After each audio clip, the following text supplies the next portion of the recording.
Hello students, good morning all of you. So today we are going to discuss about very interesting point from the second topic from the point five kingdom system.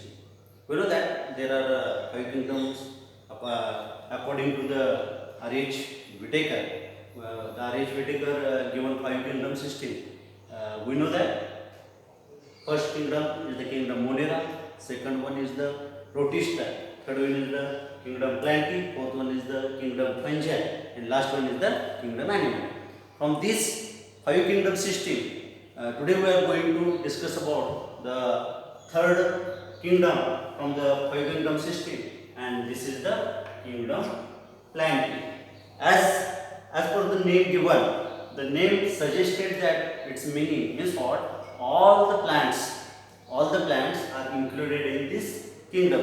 म्हणजे काय तर RH. Vitekar न जे दिलेले five kingdom system आहे, या five kingdom system मध्ये पाच किंगडम आहेत. त्याच्यामध्ये पहिला किंगडम आहे किंगडम मोनेरा, दुसरा किंगडम आहे किंगडम प्रोटिस्टा, तिसरा किंगडम आहे किंगडम प्लॅन्टी, फोर्थ किंगडम आहे किंगडम फंजाय, फिफ्थ किंगडम आहे किंगडम ॲनिमल. त्याच्यामधील आपण तिसऱ्या क्रमांकाचा जो किंगडम आहे त्या संदर्भात माहिती घेतो आणि या किंगडम मध्ये सगळे प्लॅन्ट्स जे आहेत हे याच्यामध्ये येतात. ओके, और आता आपण याच्यामध्ये बघतोय general characteristics of the kingdom plant. Kingdom planting मध्ये जे मेंबर्स येतात म्हणजेच ऑल प्लॅन्ट्स येतात त्याचे काही कॅरेक्टरिस्टिक्स आहेत, त्याच्या संदर्भात आपण काय करायचं डिस्कस करायचं. ज्या पद्धतीनं आर.एच. विटेकर आणि त्याच्या कोवर्कर्सने काही बेसिक क्रायटेरियन अप्लाय करून त्याचं क्लासिफिकेशन केलं, त्याचाच वापर करून आपण हे कॅरेक्टरिस्टिक्स तयार केलेले आहे. तर बघा, the characteristics of kingdom planting. First characteristics, this is the all plants are included in this kingdom. म्हणजे सगळे प्लॅन्ट्स जे आहेत जे तुम्हाला when we see around us we find varieties of the plants. तर हे सगळे जे प्लॅन्ट्स आहेत हे सगळे प्लॅन्ट्स या किंगडम प्लॅन्टिंग मध्ये काय असतात येतात. Okay, that's why what we say all plants are included in this kingdom. Second characteristics बघा काय आहे, the kingdom is dominated by autotrophs. म्हणजे काय तर हे ॲटोट्रॉपिक नेचर दाखवणारे मेंबर्स आहेत. आता ॲटोट्रॉपिक नेचर म्हणजे काय, मूड ऑफ न्यूट्रिशन हा जो सेकंड बेसिक क्रायटेरिया आर.एच. विटेकरनं फाईव्ह किंगडम सिस्टीम रिप्रेझेंट करण्यासाठी वापरलेलं होतं. त्याच्यातील मूड ऑफ न्यूट्रिशनमध्ये आपण बघितलं की ॲटोट्रॉप्स आणि हेट्रोट्रॉप्स.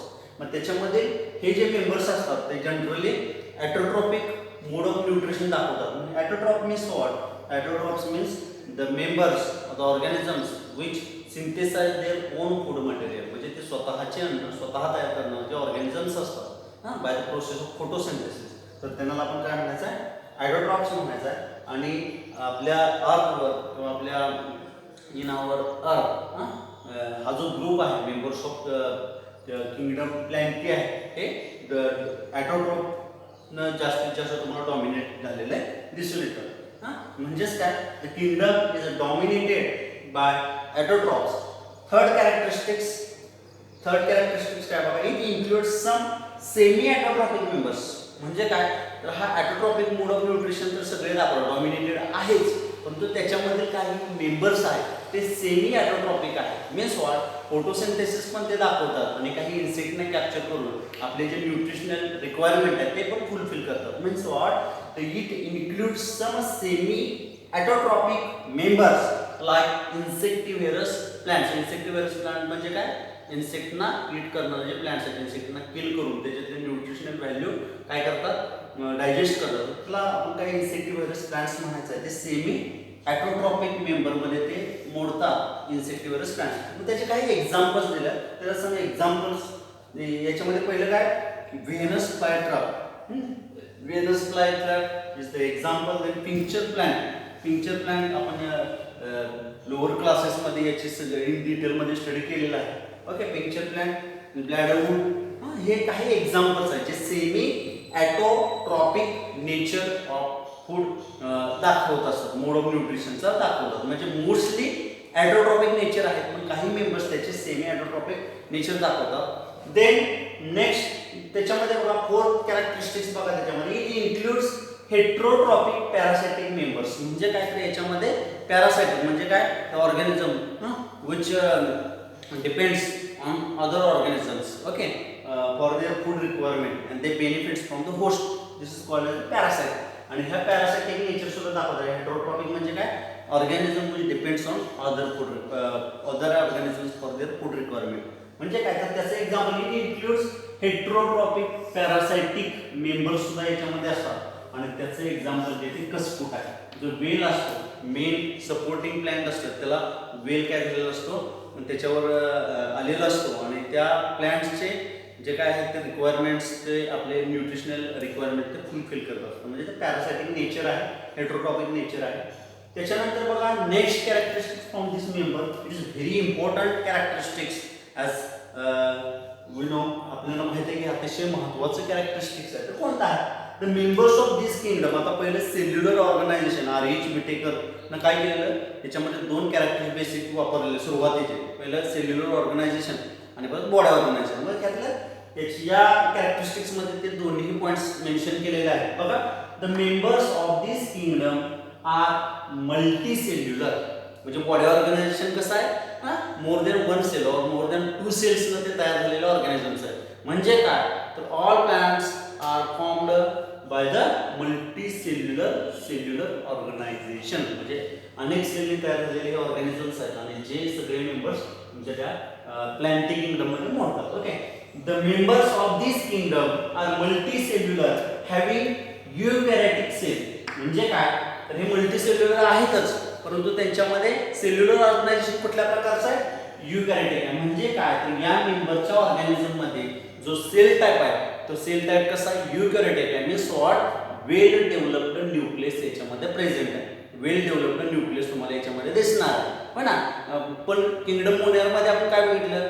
यासाठी मी तुम्हाला वारंवार सांगत असतो की किंगडम मोनेरामध्ये असा एक किंगडम आहे की त्याच्यामध्ये प्रोकॅरियोटिक सेल्युलर ऑर्गनायझेशन आहे आणि बाकीचे सगळे 4 राहिलेले किंगडम आहेत त्यांचं जे सेल्युलर ऑर्गनायझेशन ते कसं युकॅरियोटिक आहे. म्हणजे त्यांचा जो न्यूक्लियस आहे तो वेल डेव्हलप्ड आहे. त्याच्यामध्ये मेम्ब्रेन बाउंड ऑर्गॅनेल सगळे प्रेझेंट आहेत, जसं की मायटोकॉन्ड्रिया असेल, प्लॅन्ट सेल आहे त्याच्यामुळे क्लोरोप्लास्ट असेल, लायझोझोम्स असतील, एंडोप्लाझमिक रेटिक्युलम असेल, हे सगळं वल्गी ॲपॅरेटस असेल, हे सगळं या युकॅरियोटिक सेलमध्ये प्रेझेंट असतं. Okay.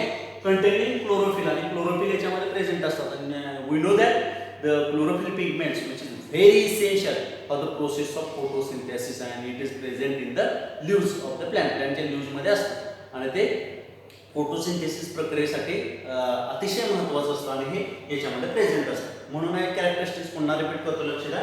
The members of this kingdom are multi cellular having eukaryotic cells containing chlorophyll. म्हणजे क्लोरोप्लास्ट त्याच्यामध्ये प्रेझेंट असतो. तर next the cell have cell wall. आणि प्लॅन्ट सेलचं युनिक कॅरेक्टरिस्टिक्स तुम्हाला माहित आहे की plant cell having a outermost covering and it is called as the cell wall. Cell wall protecting layer असतं, सेल वॉल असतं आणि which is mostly made up of cellulose. हे कशाने तयार झालेलं आहे? सेल्युलोजने तयार झालेलं तुम्हाला दिसून येतं. The next point, it shows alteration of generation. याच्यामध्ये अल्टरेशन ऑफ स्पोरोफायटिक आणि जे जनरेशन आहे, स्पोरोफायटिक म्हणजे स्पोर्स फॉर्म होणे किंवा प्लॅन्ट्स तयार होणे. तर हे हॅप्लोडिप्लॉयटिक जनरेशन म्हणजे डिफरंट टाईप्स आहेत. इन डिटेलमध्ये आपण किंगडम प्लॅन्ट हा एक चॅप्टरच आहे आपल्याला, तो इन डिटेलमध्ये सगळे विथ एक्झाम्पल हे सगळं आपल्याला अभ्यासायचं आहे. फक्त यामध्ये कॅरेक्टरिस्टिक्स एक लक्षात ठेवा की it shows alteration of generation, है ना. हे तुमच्या लक्षात असणं गरजेचं आहे. द अँड लास्ट कॅरेक्टरिस्टिक्स, आणि याच्यानंतर भरपूर कॅरेक्टरिस्टिक्स या किंगडम प्लॅन्टमध्ये आहेत, पण मेन आणि इम्पॉर्टंट कॅरेक्टरिस्टिक्स इथे मेन्शन केले आहेत. आणि last characteristics, the kingdom plant is divisible into 2 division. तुम्हाला टॅक्झॉनॉमी हरारची आपण बघितलेलं आहे. हरारची ऑफ टॅक्झॉनॉमी, हरारची ऑफ क्लासिफिकेशन हे जे आहे ते आपण सगळं बघितलेलं आहे. मग त्याच्यामध्ये तुम्हाला लार्जेस्ट कॅटेगरी ऑफ टॅक्झॉनॉमी हरारची क्लासिफिकेशन तुम्हाला माहिती आहे किंगडम आहे, आणि लोवेस्ट कॅटेगरी जी आहे त्याला क्लासिफिकेशन आहे. आणि किंगडम जो आहे इन केस ऑफ प्लॅन्ट्स त्याचं डिवायडेशन कशामध्ये होतं? डिव्हिजनमध्ये होतं.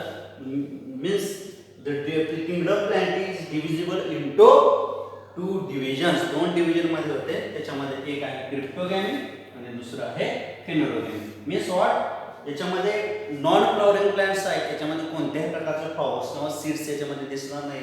आणि फेनोरोगॅममध्ये फ्लॉवरिंग प्लॅन्ट्स आणि seed bearing plants, not seed bearing plants आणि सीड बिअरिंग प्लॅन्ट्स असतात. आणि याच्यामध्ये परत आणि काही वेगवेगळ्या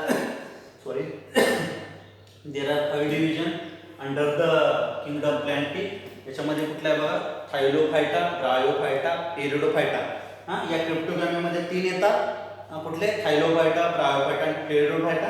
आणि सीड बिअरिंग प्लांट्स आहेत त्याच्यामध्ये 2 येतात, एक येतं एंजिओस्पर्म आणि जिम्नोस्पर्म. जो नेक्स्ट चॅप्टरमध्ये आपण बघणार आहोत की ज्याचं नाव स्पेसिफिकली किंगडम प्लॅन्टी आहे. ओके, तर तुमच्या लक्षात आलं असेल, मी पुन्हा रिपीट करतो, important. According to the basis of classification by which is given by the arrangement. त्याच्यामध्ये सेल्युलर ऑर्गनायझेशन कसं आहे याचं, युकॅरियोटिक आहे. परत बॉडी ऑर्गनायझेशन कसं आहे, मल्टी सेल्युलर आहे. मोड ऑफ न्यूट्रिशन कसं आहे, मोस्टली ॲटोट्रॉपिक आहे. काही मेंबर्स त्याचे सेमी ॲटोट्रॉपिक असतात, काही हेटरोट्रॉपिक पॅरासायटिक मोड असतात. त्याचं एक्झाम्पल मी कसं तुम्हाला दिलेलं आहे. ओके, त्याच्यानंतर काय, डॉमिनेटेड बाय ॲटोट्रॉप्स. ॲटोट्रॉपनं तयार झालेलं आहे. All plants are included in this kingdom plantae, हेही आपण बघितलेलं आहे. आणि त्याच्यानंतर हे बघितले, they show the alteration of generation and it have cell wall. Cell wall याच्यामध्ये प्रेझेंट असतं आणि it is divisible in to 2 groups which is termed under the taxonomic hierarchy. This is the division, and there are 2 divisions. Mostly 2 groups are there in which cryptogamy and phanerogamy. Under the cryptogamy, 3 divisions are there, in which first is the thylophyta, second one is the bryophyta, third one is the pteridophyta. And under the group phanerogamy, this is seed bearing plants, and which is divisible into 2 divisions, in which first is the gymnosperm and another one is the angiosperm. Okay, I hope all of you understanding very well. So it is time to stop here. Okay.